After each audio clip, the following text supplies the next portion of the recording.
ओम श्री परमात्मने नमः। जय श्री कृष्ण। श्रीमद् भगवद गीता द्वितीय अध्याय।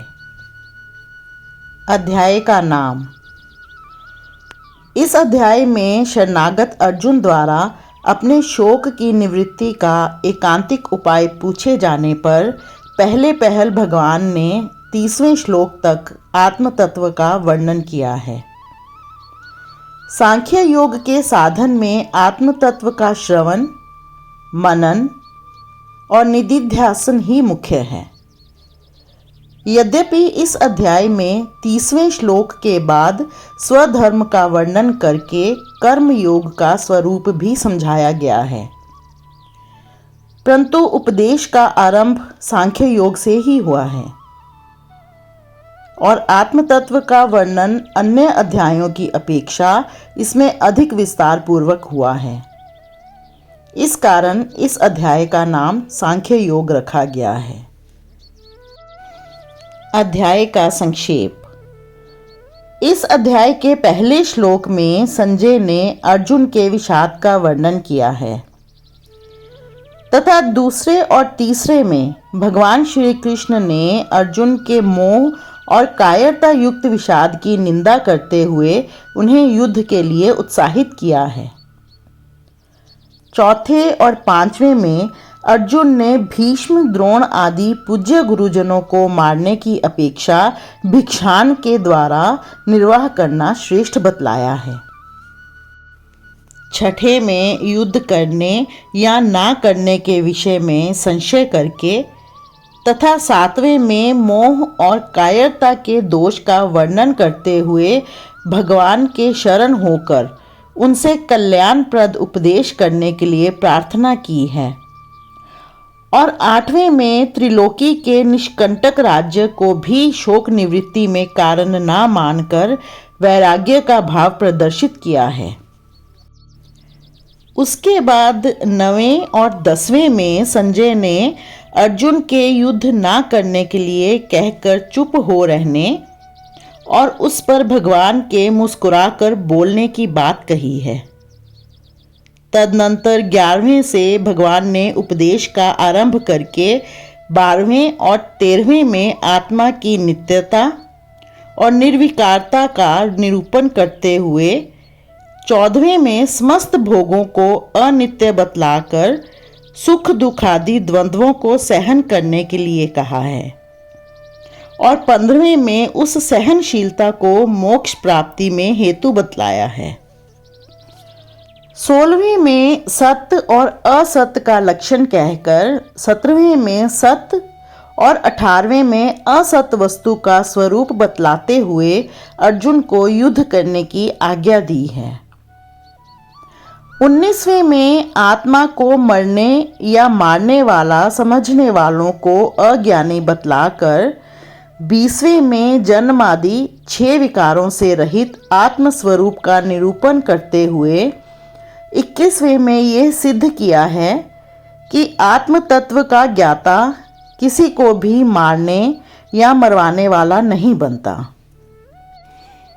तदनंतर 22वें में मनुष्य के कपड़े बदलने का उदाहरण देते हुए शरीरांतर प्राप्ति का तत्व समझाकर 23वें से 25वें तक आत्म तत्व को अछेद्य, अदाह्य, अक्लेद्य और अशोष्य तथा नित्य, सर्वगत, स्थाणु, अचल, सनातन, अव्यक्त, अचिंत्य और निर्विकार बतलाकर उसके लिए शोक करना अनुचित सिद्ध किया है।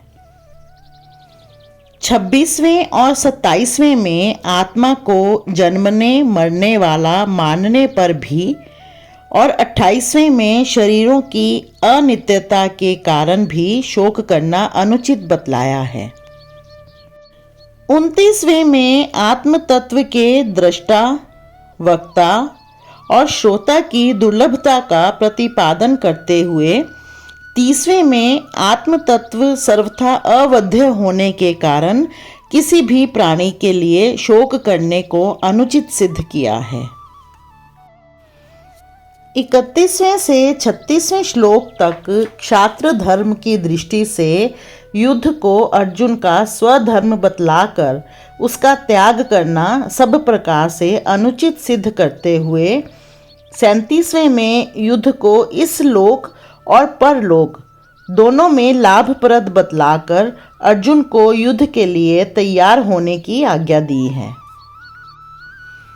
38वें में समत्व को युद्धादि कर्मों में पाप से निर्लिप्त रहने का उपाय बतलाकर 39वें में कर्म बंधन को काटने वाली कर्म योग विषयक बुद्धि का वर्णन करने की प्रस्तावना की है। 40वें में कर्म योग की महिमा बतलाकर 41वें में निश्चयात्मिका बुद्धि का और अव्यवसायी सकाम पुरुषों की बुद्धियों का भेद निरूपण करते हुए 42वें से 44वें तक स्वर्ग परायण सकाम मनुष्यों के स्वभाव का वर्णन किया है। 45वें में अर्जुन को निष्काम, निर्द्वंद्व, नित्य सत्वस्थ, योगक्षेम को ना चाहने वाला और आत्मसंयमी होने के लिए कहकर 46वें में ब्रह्मज्ञ ब्राह्मण के लिए वेदोक्त कर्म फल रूप सुख भोग को अप्रयोजनीय बतलाकर 47वें में सूत्र रूप से कर्म योग का स्वरूप बतलाया है। 48वें में योग की परिभाषा समत्व बतलाकर 49वें में समबुद्धि की अपेक्षा सकाम कर्मों को अत्यंत तुच्छ और फल चाहने वालों को अत्यंत दीन बतलाया है। 50वें और 51वें में समबुद्धि युक्त कर्मयोगी की प्रशंसा करके अर्जुन को कर्मयोग में लग जाने की आज्ञा दी है और समभाव का फल अनामय पद की प्राप्ति बतलाया है। उसके बाद 52वें और 53वें में भगवान ने वैराग्य पूर्वक बुद्धि के शुद्ध, स्वच्छ और निश्चल हो जाने पर परमात्मा की प्राप्ति बतलाई है। 54वें में अर्जुन ने स्थिर बुद्धि पुरुष के विषय में 4 प्रश्न किए हैं तथा 55वें में पहले प्रश्न का, 56वें तथा 57वें में दूसरे का तथा 58वें में तीसरे प्रश्न का सूत्र रूप से उत्तर देते हुए भगवान श्री कृष्ण ने 55वें से 58वें तक समस्त कामनाओं का अभाव, बाह्य साधनों की अपेक्षा ना रखकर अंतरात्मा में ही सदा संतुष्ट रहना, दुखों से उद्विग्न ना होना, सुखों में स्पृहा ना करना, राग, भय और क्रोध का सर्वथा अभाव, शुभाशुभ की प्राप्ति में हर्ष, शोक और राग द्वेष का ना होना तथा समस्त इंद्रियों को विषयों से हटाकर अपने वश में रखना आदि स्थिर बुद्धि पुरुष के लक्षणों का वर्णन किया है। 59वें में इंद्रियों द्वारा विषयों का ग्रहण ना करने से विषयों की निवृत्ति हो जाने पर भी राग की निवृत्ति नहीं होती।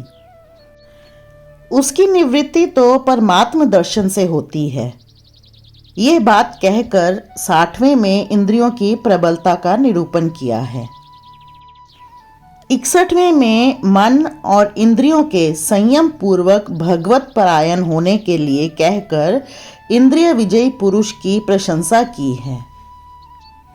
62वें और 63वें में विषय चिंतन से पतन का क्रम बतलाकर 64वें और 65वें में राग द्वेष से रहित होकर कर्म करने वाले को प्रसाद की प्राप्ति, उससे समस्त दुखों का नाश और शीघ्र ही उसकी बुद्धि स्थिर हो जाने की बात कही है।